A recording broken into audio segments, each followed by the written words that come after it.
آج جو ہے وہ کتابوں کی کمی کی وجہ سے آج جو ان کا مجموعہ ہے چراغ زار، اس کی غزلوں پر کچھ گفتگو کریں گے اور اس میں کوشش کریں گے کہ چراغ زار کے علاوہ بھی جو جہاں جہاں میں نے ان کی غزلیں پڑھی ہیں ان کے بارے میں بھی ایک تاثر آ جائے۔ اور جو سب سے بڑی چیز ہے کہ یہ غالباً ادب میں ہمارا پہلا دور ہے تاریخ ادبیات میں کہ جب شاعر کو پرکھنے والی تنقید موجود نہیں ہے، اور یہ جو ہے یہ مطلب یہ ایک انتہائی بڑا خلا ہے اور اس خلا کو پاٹنا ضروری ہے، ورنہ جو اصیل شاعری ہے وہ فراموش ہو جائے گی یا خدا نہ کرے یہ کہ تحقیر کا نشانہ بن جائے گی۔ کیونکہ آج صورتحال یہ ہے کہ ذرہ سورج کو للکارتا ہے کیونکہ وہ نہ خود کو جانتا ہے نہ سورج کو جانتا ہے، تو یہ ایک طرح کا محمل سا ماحول پیدا ہو گیا ہے۔ اور ان پہ اختر عثمان کے بارے میں کچھ پڑھنا چاہتا تھا اور کچھ پڑھا بھی ہے، لیکن صرف ایک تحریر ڈھنگ کی ہے ان پر، وہ یوسف حسن صاحب کی ہے۔ یوسف حسن نے ان کی نظموں کے مطالعے کے گویا ایک طرح سے قواعد و ضوابط متعین کر دیے ہیں، وہ مقدمہ بہت اہم ہے۔ لیکن ان کی غزلوں کے بارے میں اور ان کی شاعری کو، یہ شاعری اپنے پڑھنے کے لیے جو پرسپیکٹو طلب کرتی ہے، جو ڈائمنشنز یہ رکھتی ہے، ان کی طرف کوئی اشارہ کرنے والی تحریر ابھی میں نے نہیں دیکھی۔ تو آج میں کوشش کروں گا کہ غزل گو اختر عثمان کا پورا تعارف کروانے کی اپنی بساط بھر کوشش کروں، اور اس کا آغاز ہم ایک بات سے کرتے ہیں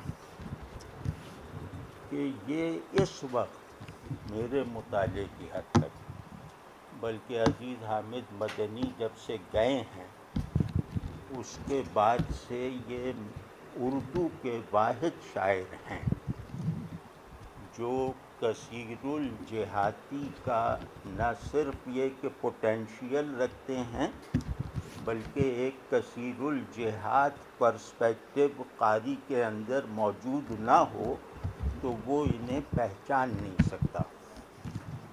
تو ان کا شعر کئی زاویوں سے پڑھا جا سکتا ہے۔ ان کی شاعری جیسے لاتعداد کھڑکیوں سے بننے والا گنبد ہے، تو جس کھڑکی سے آپ جھانکیں گے تو اس میں منظر میں کوئی نہ کوئی ندرت ضرور پیدا ہو جائے گی۔ دوسری بات یہ ہے کہ اس اعتبار سے بھی یہ فی الوقت واحد شاعر ہیں جو شعر کے کلاسیکی معیارات پر پورا اترتے ہیں۔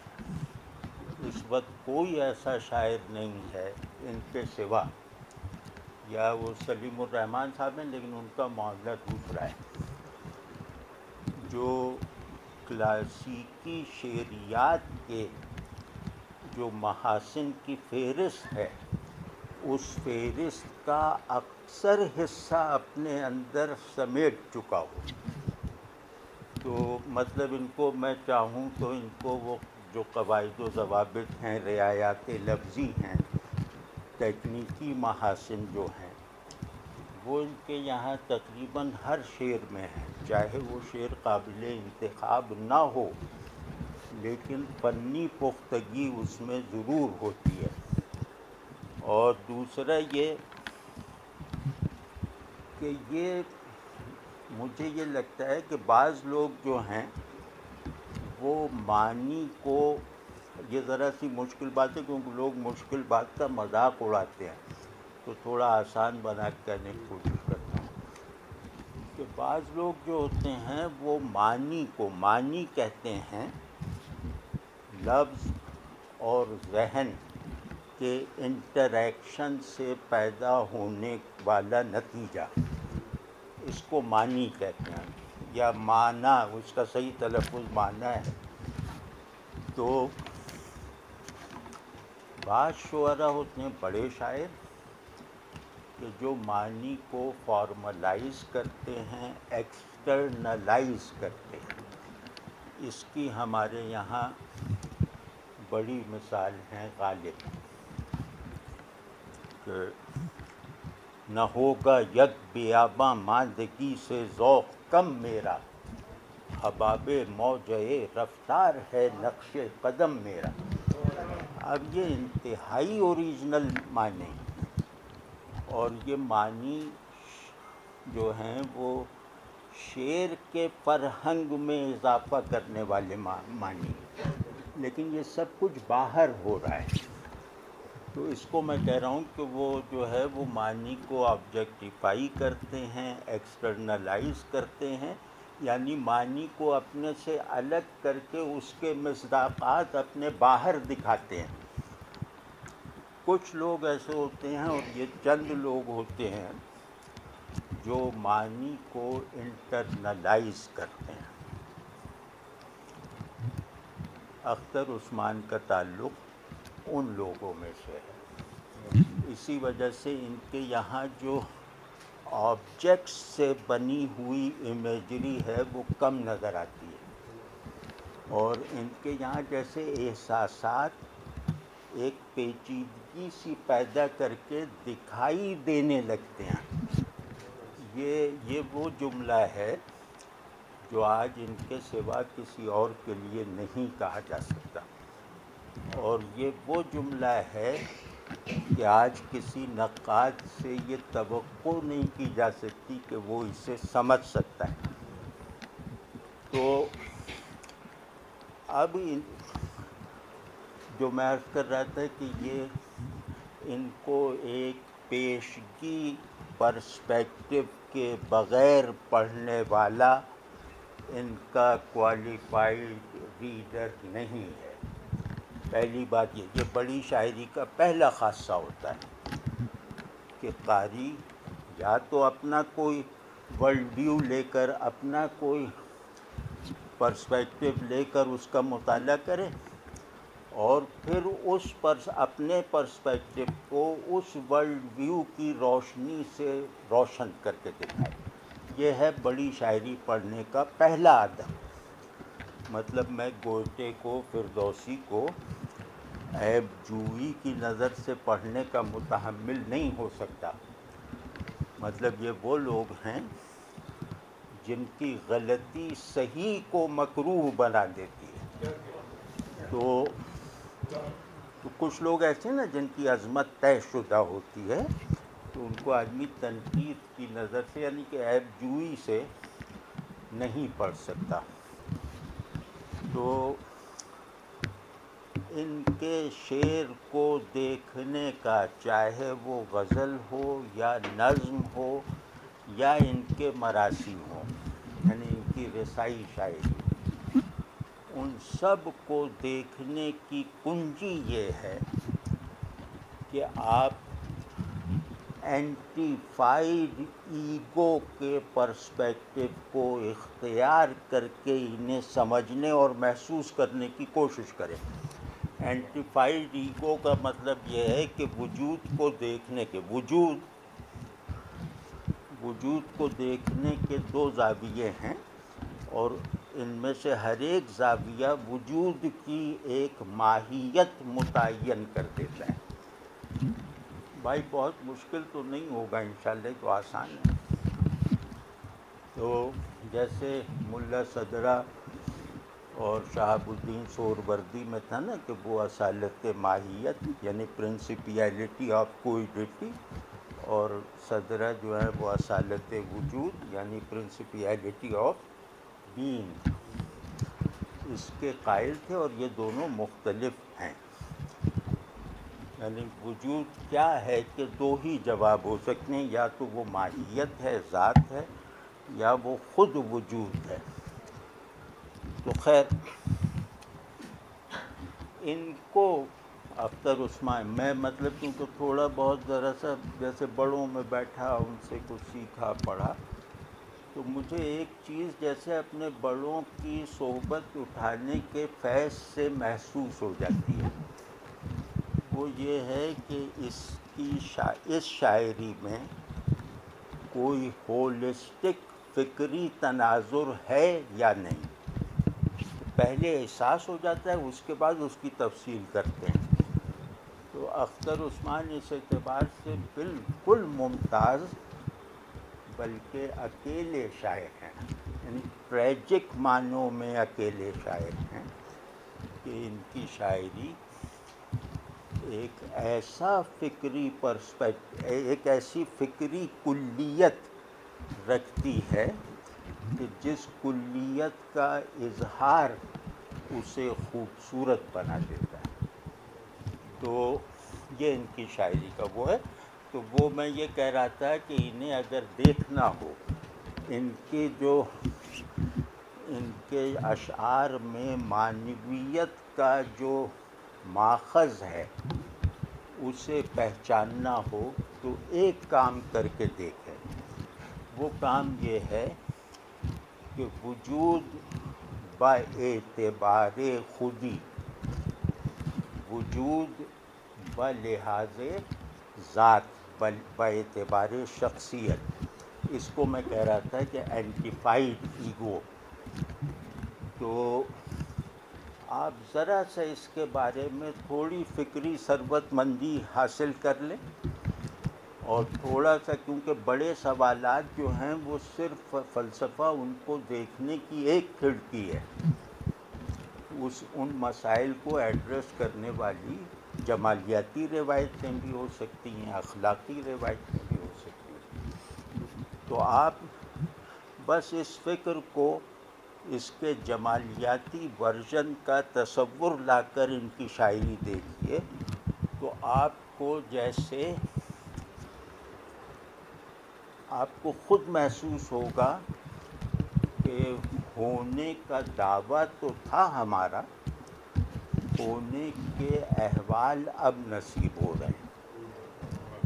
تو کیونکہ وہ جیسے میں نے عرض کیا کہ یہ انٹرنلائز کرتے ہیں چیزوں کو، انٹرنلائز وہی کرے گا جس کا سارا نظام احساس و فکر یہ سیلف سینٹرڈ ہو، اور اس کا فائدہ ایک ہوتا ہے۔ میں چاہتا ہوں کہ جلدی جلدی کچھ باتیں کر دوں تاکہ کوئی بات انکہی نہ رہ جائے، چاہے ناتمام رہ جائے۔ کہ وجود با اعتبار انا، یہ چیزوں کو دیکھنے کا روزن بن جائے، چیزوں کو سمجھنے کا شعور بن جائے، تو اس سے باتوں میں تجرید نہیں رہتی۔ کیونکہ جب میں انا کو مرکز بنا کر بڑے بڑے احوال و معارف وجود کو اپنے سے ریلیٹ کر کے جب ایکسپریس کرتا ہوں، تو وہ اپنے سے ریلیٹ کر لینے سے وہ انتہائی مجرد ادراک پر پہنچانے والے حقائق وہ تجربات اور احوال کی طرح بن جاتے ہیں۔ یہ بات ٹھیک ہے؟ ہاں، جیسے یہ کہ نماز ایسے پڑھو جیسے تم اللہ کو دیکھ رہے ہو، اور یہ نہیں ہے تو اللہ تو تمہیں دیکھ ہی رہا ہے۔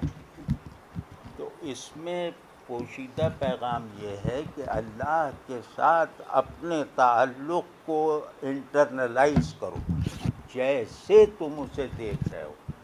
یہ جیسے حرف تشبیہ ہے، لیکن یہاں پر جیسے کو سمبل بنا دیا رسول اللہ صلی اللہ علیہ وسلم نے۔ تو یہ اس جیسے کی دنیا میں رہتے ہیں، لیکن ان کے یہاں ایک عجیب سی پیچیدگی ہے جو ہماری تنقید کی پسماندگی کی وجہ سے پکڑ میں بھی نہیں آتی اور بیان میں بھی مشکل سے آتی ہے، وہ یہ ہے کہ یہ آئینے کے سامنے کھڑے ہو کر میں کی بجائے اس کو دیکھتے ہیں. تو یہ جو میں کو وہ بنا لینا اور میں کے وہ بننے کا عمل میں ہی کے دائرے میں ہو، یہ معمولی بات نہیں ہے، یہ بہت بڑی بات ہے. اور یہ شخصیت میں بڑائی کا وہ جوہر ہے جو اگر عمل سے بھی ظاہر ہو جائے تو وہ جمالیاتی اظہار میں اعلیٰ اظہار ہے، وہ فلسفیانہ ایکسپریشن میں اعلیٰ ایکسپریشن ہے. تو ایک تو ان کا یہ ہے کہ آپ بس اتنا سمجھیں کہ یہ وجود کو اپنے تناظر میں انٹرنلائز کر کے دیکھتے ہیں، اور وجود کا مطلب محض کوئی فلسفیانہ تصور نہیں ہے، کیونکہ وجود کل شعور ہے. وجود کا دوسرا لفظ ہے شعور، تو شعور کی کئی حالتیں ہیں. تو اگر میں صرف جمالیاتی ارج کے ساتھ وجود کو اپنے اندر کنٹین کرتا ہوں تو یہ اسے انٹرنلائز کرتا ہوں. ٹھیک ہے نا یہ بات؟ نہیں منظر صاحب سے یار ڈر لگ رہا ہے، یہ سب ٹھیک ہے یا نہیں ہے؟ ہاں بیچ بیچ میں کہتے رہا کیجیے کہ ٹھیک ہے. وہ آپ ہی کو خوش کرنے کے لیے دیا ہے، ورنہ میر باقر داماد کا دے سکتا تھا. تو وہ خیر. تو دوسری چیز یہ ہے، وہ میں نے جو پہلی بات کہی ہے وہ اپنی دانش میں ان کے قصر شعر کے میں داخلے کی شاہ کلید ہے. اور کیونکہ جمالیات میں اگر عقلی نہ عقل کی طرف سے نارسائی کا اعتراف نہ کروا لیا جائے تو بڑا بیان وجود میں نہیں آتا. بڑا تخیل تعقل کی پسپائی کی دستاویز بنا دیتا ہے. تو یہ ان کے یہاں ہے. تو اب دوسری بات یہ ہے کہ شاعری اول و آخر فن ہے، آرٹ ہے، اور اس کے تمام محاسن اور اوصاف، اچھائیاں برائیاں، بڑائی چھوٹائی، وہ سب اس دائرے کے اندر ہے. تو شاعری کا اگر کل وہ کرنا ہو کہ شعر من حیث الکل کیا ہے تو ہم کہیں گے وہ فن ہے. اس کے علاوہ ہر جواب ناکافی ہے. تو بعض مرتبہ جواب صحت اور معنوی جز جو ہے وہ صحت اور معنویت میں کل سے بڑا ہوا ہوتا ہے، لیکن اسے رہنا کل ہی میں پڑتا ہے. تو شاعری فن ہے، اور فن جو ہے وہ کوئی بہت تجریدی تصور نہیں ہے. یہ کچھ قوانین کا مجموعہ ہے، کچھ قوانین کا جو اظہار پر بھی لاگو ہوتے ہیں، نافذ ہوتے ہیں، اور ادراک پر بھی اپنا حکم چلاتے ہیں. فن صرف لفظ کی تراش خراش یا لفظ کے درمیان پائی جانے والی معروف نسبتوں تک محدود نہیں ہے. فن فکر شعری کا بھی قانون ہے، جس طرح وہ حسن اظہار کا ضابطہ ہے. تو ادراک شعری ہم لوگوں نے سمجھا نہیں ہے، شاعرانہ ادراک یا جیسے معنی آفرینی، یہ ہم لوگوں نے سمجھا نہیں ہے. ورنہ بہت سارے مسائل، یا یوں کہہ لیں کہ فلسفیانہ ذہن کی الجھنیں حل ہو جاتی اگر ہم شعری فکر کو سمجھ لیتے. تو خیر، تو یہ اظہار پر بھی وارد ہوتا ہے اور ادراک پر بھی نافذ رہتا ہے فن بطور قانون، لیکن تنوع کے ساتھ اور لچک کے ساتھ. اس میں اس کی جو بندش ہے وہ زنجیر کی کڑی کی طرح نہیں ہے، اس کی بندش ربر بینڈ کی طرح ہے کہ آپ اس کو پھیلاتے چلے جائیے. تو یہ اختر اس مطلب مجھے یہ کہتے ہوئے عجیب سی طمانینت محسوس ہو رہی ہے اور لگ رہا ہے کہ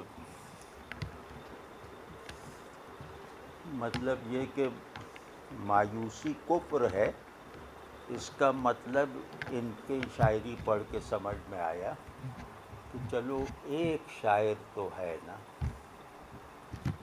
ایک شاعر ہے اور ان کے یہاں فن اپنی دقیق ترین جہتوں سے لے کر اپنے قوانین و ضوابط کی فارمز تک ہر پہلو سے برسرے کار نظر آتا ہے. ان کا کوئی بھی شعر جو ہے وہ ادنیٰ سے فنی اسقام سے بھی پاک ہے. جیسے بعض لوگ ہوتے ہیں، اقبال ہیں، رومی ہیں، ان کو کوئی فن ون کی پرواہ نہیں ہے کیونکہ یہ فن سے بڑے ہیں. تو وہ نہ زبان کی کوئی پرواہ نہ اس کی کوئی پرواہ. خود حافظ، خواجہ حافظ کی مدرسوں نے بہت غلطیاں نکالی ہیں زبان کی اور وہ سب صحیح ہیں، لیکن ان مدرسوں نے اپنے منہ پہ کالک ملوا لی صحیح اعتراض کر کے بھی. تو وہ خیر کچھ ایک کلاس ہوتی ہے جو فن سے بڑی ہوتی ہے، جو شعر سے بڑی ہوتی ہے اور جو خود حقیقت کا ڈائریکٹ مظہر ہوتی ہے اس کی ذات. تو خیر تو اب ان کے وہ فنی تفصیلات تو انشاءاللہ ہر آدمی دیکھ سکتا ہے. یہ جیسے ایک دعویٰ ہے جس کے سچے ہونے کا یقین ہے. اب فنی تقاضوں پر پاؤں سے لے کر سر تک پورا اترنا، یہ ادراک اور اظہار کی منتہائی یکجائی تک پہنچے بغیر ممکن نہیں ہے.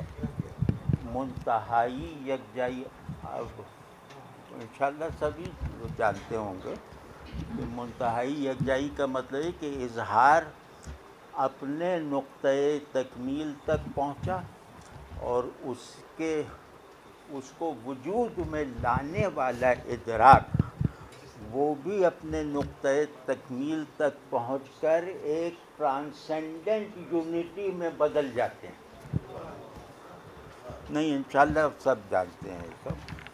تو ایسا اظہار اور ایسا ادراک اور ایسے اظہار اور ایسے ادراک سے بننے والی تنزیہی وحدت، یہ اپنے اندر ناتمامی کا جوہر رکھتی ہے. یعنی کل ادراک میں بھی ہو تو قبیح ہے، اظہار میں بھی ہو تو بدصورت ہے. پورا پن ادراک کی خامی اور اظہار کا نقص ہے. اسی وجہ سے جن کا ہر معمولی شاعر کا شعر سنتے ہی سمجھ میں آ جاتا ہے، یا یہ کہ بوتل کا ادراک پورا ہے، لیکن یہ کہ جس ادراک سے جمالیاتی اظہار یا فلسفیانہ بیان وجود میں آتا ہے وہ اپنی ناتمامی کی حفاظت کرتا ہے، کیونکہ کمال ناتمامی کو مسلسل رکھنے سے مشروط ہے. کمال محض ایک آئیڈیا ہے. تو ان کے یہاں ناتمامی کا وہ جوہر عزیز حامد مدنی کے بعد ان کی غزلوں میں بالکل واضح. ابھی میں کچھ شعر عرض کروں گا تو اس میں دیکھیں. تو یہ جو ناتمامی ہے یعنی کمال رکھتے رکھتے ہوئے نامکمل رہنا، یہ صحیح ایکسپریشن ملا ہے۔ کمال رکھتے ہوئے نامکمل رہ جانے کی کیفیت، یہ لفظ اور اس کے معنی میں، لفظ اور خود اس لفظ کے معنی میں نئی نئی نسبتیں پیدا کرتی ہیں۔ کبھی آپ غور کریں کہ لفظ اور اس کے معنی کے تعلق کا ادنا درجہ بے لچک ہے، مطلق ہے، اور جیسے جیسے یہ معنی کو آپ اوپر اٹھائیں اور لفظ کو معنی کی اٹھان کے ساتھ ہم آہنگ رکھیں تو انسرٹنٹی، ابہام اور ناتمامی داخل ہو جاتی ہے۔ تو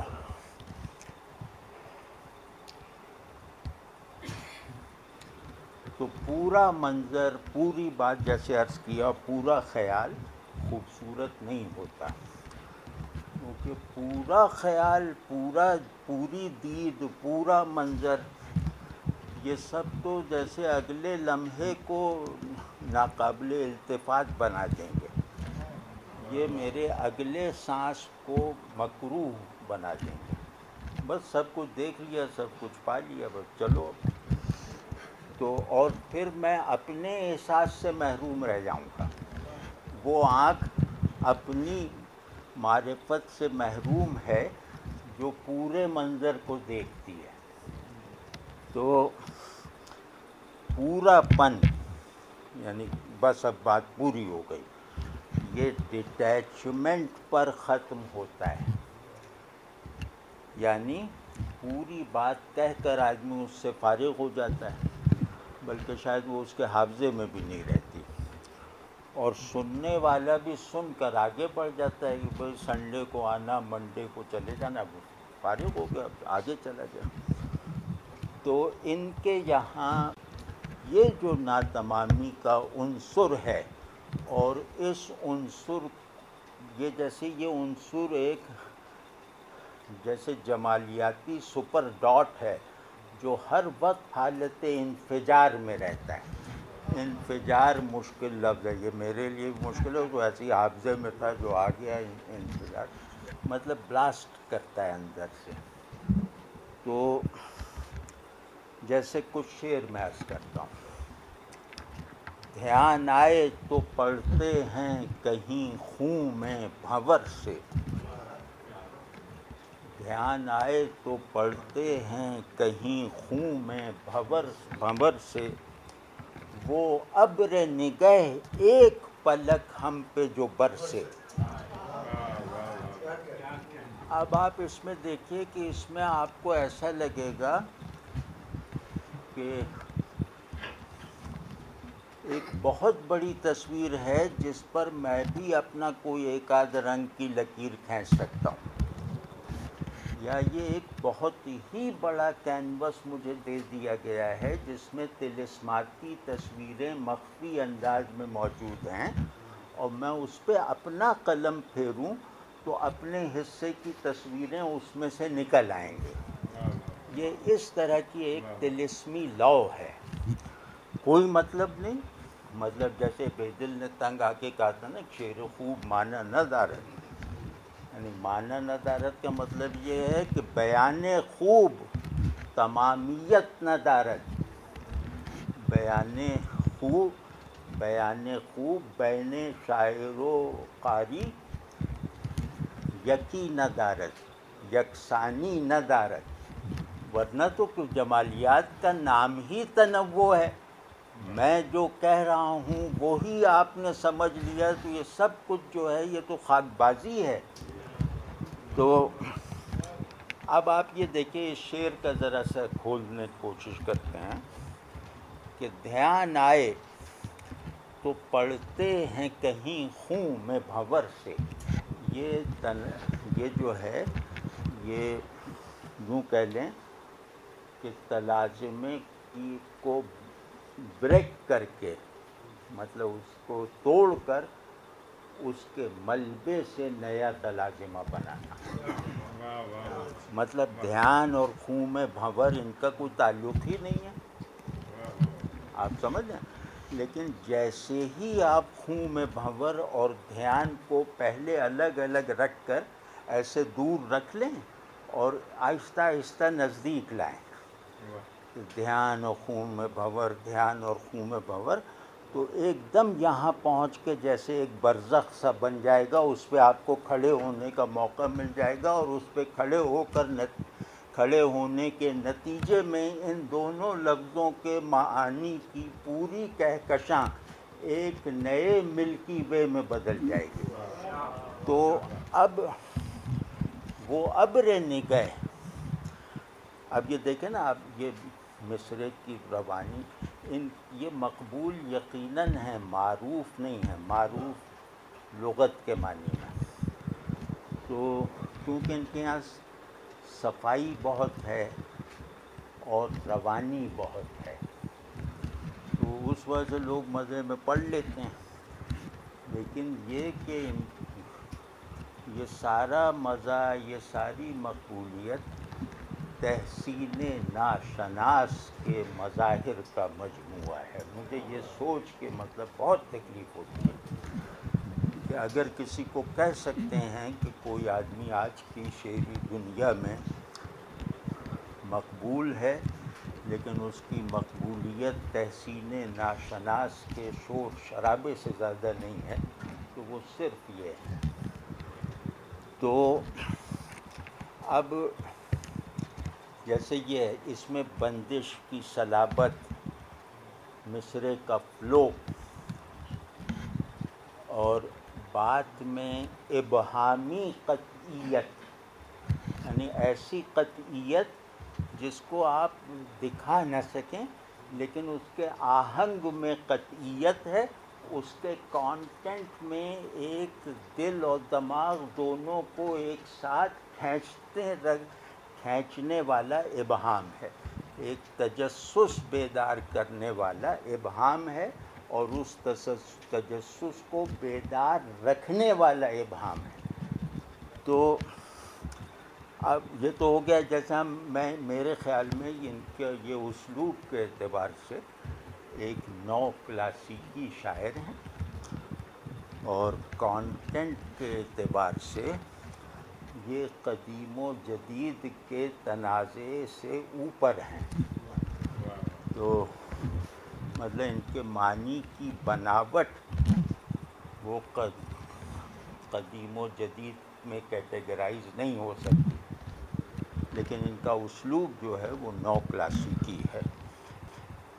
تو اب ذرا دیکھیے، دھیان کہتے ہیں ذہن کے بھنور کو، دھیان ہوتا ہے ذہن کے بھنور کا شانت ہو جانا، ذہن خود ایک بھنور ہے، اس یہ جب شانتی حاصل کرتا ہے تو اس کیفیت کو دھیان کہتے ہیں۔ جس نے بھی ہندو میٹا فزکس و گیان وغیرہ پڑھا ہو تو وہ یہ بات سمجھتا ہے۔ اور خوں میں بھنور، میری ایک کانشس بینگ ہے، وہ کرسٹلائز ہو گئی ہے دھیان کی شکل میں، اور میری ایک انسٹنکٹیو بینگ ہے، میری ایک پیشن بینگ ہے، وہ کرسٹلائز نہیں ہو سکتی۔ میرا فکر، میرا ذہن، میرا تعقل، میرا تخیل، میرا شعور، یہ سب ساکت، شانت، مطمئن اور کرسٹلائزڈ حالت میں ہے، لیکن میرا وجود اور اس کا مرکزی پیشن اس کرسٹلائزیشن سے لڑ رہا ہے۔ اب آپ ذرا غور کیجئے، جو آدمی شعور ایز سچ اور وجود ایز سچ کو اپنے اندر، جیسے اپنے آپ کو ان کی رزمگاہ بنا لے، وہ اس کی دراکی کا کیا ٹھکانہ، اور پھر اس رزمیے کو بیان کرنے کی قدرت بھی رکھتا ہو تو اس کی خلاقی کا کیا ٹھکانہ۔ تو پھر وہ ابر نگہ، پہلے مصرعے میں جیسے دو پولز کا ٹکراؤ دکھایا ہے، شعور ہے سچ اور وجود ہے سچ، پیشن اور کانسیپٹ یا تھاٹ۔ اب ہے کہ وہ ابر نگہ ایک اور ان کی خوبی یہاں پہ یاد آ رہی ہے کہ اگر ہم نئی ترکیبیں دیکھنا چاہیں کہ جو پہلے نہ استعمال ہوئی ہوں تو اس میں بھی سب سے زیادہ نادر ترکیبیں ان کے یہاں ملتی ہیں میرے مطالعے کہتے ہیں، کیونکہ میرا مطالعہ اب ٹو ڈیٹ نہیں ہے تو اور جیسے ابر نگہ، یہ میرے مطالعے میں پہلے یہ ترکیب نہیں آئی ہے، اور ویسے تکے میں جیسے جدید شاعر ہوتے ہیں وہ تکے میں دو لفظ جوڑ کے یا وہ بھر کے اس میں پرچیاں لفظوں کی ڈال کے یوں ہلا کے ایسے پھینک دیتے ہیں، جو ایک دوسرے سے جڑ جائے وہ کر لیتے ہیں، تو اس طرح تو ندرت پیدا ہو جاتی ہے، لیکن ایسی ندرت جو روایت سے ریلیشن نہ رکھتی ہو یہ محمل ہوتی ہے۔ ایبسرڈ سے زیادہ ندرت کس میں ہوگی؟ تو وہ ابر نگہ یہ صرف زبردستی کا دو چیزوں کو جوڑنا نہیں ہے۔ ابر نگہ کو اگر آپ صرف اس کے معنوی سیاق و سباق وغیرہ سب سے قطع نظر کرتے ہوئے فوکس کریں تو آپ کو جیسے ابر نگہ کی ایک ایسی تصویر خود بخود بنتی ہوئی دکھائی دے گی جو ابر واقعی ابر سماوی میں بھی اپنا اظہار نہیں کر پائی تھی۔ ابر مطلب عجیب طرح کی ترکیب ہے، بہت جیسے سرشار کر دینے والی ترکیب ہے کہ اس کا دیکھنا میرے وجود کی کھیتی کو سرسبز رکھتا ہے۔ فرض کیا، میں ویسے ہی فرض کر رہا ہوں کہ وہ دیکھ لے تو میں ہوں، اور وہ نگاہ کر لے تو میں اپنے شعور میں ہوں۔ مطلب میں ایک کل ہے جو شعور میں ہے اور وجود میں ہے۔ اب زیادہ صحیح میرا خیال بیان ہوگا کہ میں ایک ٹرانسینڈنٹ ہول ہے، وہ وجود اور شعور اس کی مینیفیسٹیشنز ہیں، تو وہ میں در شعور اور میں در وجود، اب تو آسان ہو گیا نا۔ تو یہ جو ابر نگہ ہے یہ میں فی الشعور اور میں فی الوجود دونوں کو حالت سیرابی میں رکھتا ہے، ان کے اپنے اپنے مزاج کی رعایت سے۔ وجود حرکت کا نام ہے، اسے متحرک رکھ کے ایک پیشن بناتا ہے، اور شعور جو ہے وہ سکون کا متلاشی ہے، اسے وہ سکون اور کرسٹلائزیشن فراہم کر دیتا ہے۔ یہ ابر نگہ، یہ اس طرح کے ابر نگہ کا یہاں یہ مطلب ہے۔ میں جس تھیوری پہ کو اپنے لیے پسند کرتا ہوں مطالعہ شعر کی، وہ یہ ہے کہ بڑا شاعر اپنے شعر میں استعمال ہونے والے بنیادی الفاظ کو ایک الگ الگ جہان معانی کا آزادی کے ساتھ کنٹینر بنانے کی قدرت رکھتا ہے، اور اس کی سب سے بڑی مثال اقبال ہے۔ تو ہم یہ نہیں کہہ رہے کہ شعر میں یہ مراد ہے، لیکن اگر یہ مرادیں آپ جو میں عرض کر رہا ہوں یہ ملحوظ رکھتے ہوئے اس شعر کو دیکھیں گے تو اس شعر میں موجود معانی کی تلاش اور اس کے درست مفہوم کو نکالنے کا داعیہ یہ آپ کو بالکل بے محل لگنے لگے گا، بے مصرف لگنے لگے گا۔ تو جو آدمی آپ میں خلاقی پیدا کر دے تو اس کا تخلیقی وفور کس درجے کا ہوگا۔ تو اب ایک پینٹر اس کو تصویر کرے، ابر نگہ،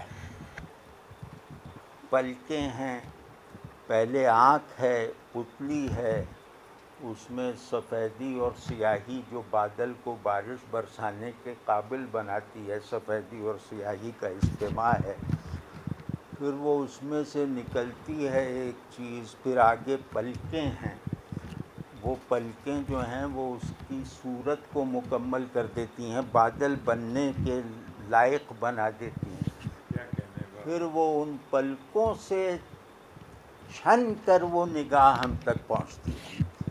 تو وہ نگاہ باران وجود ہے، وہ نگاہ باران شعور ہے.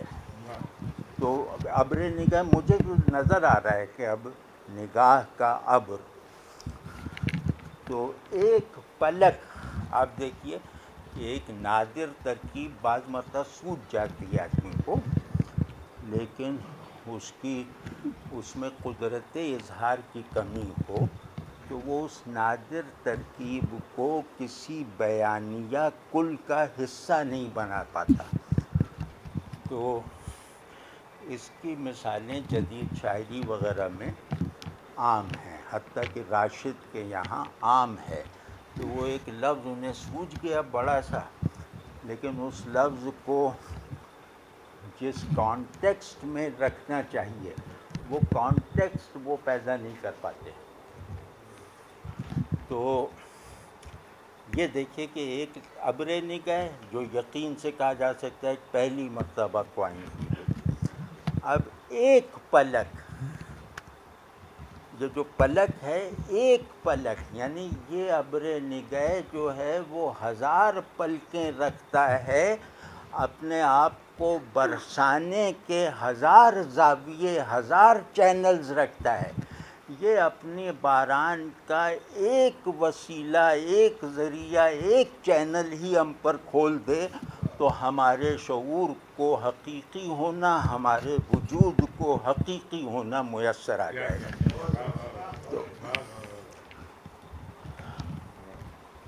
اچھا بھائی، وہ نماز کا وقت ہو رہا ہے، اب نماز بھی پڑھنی ہے.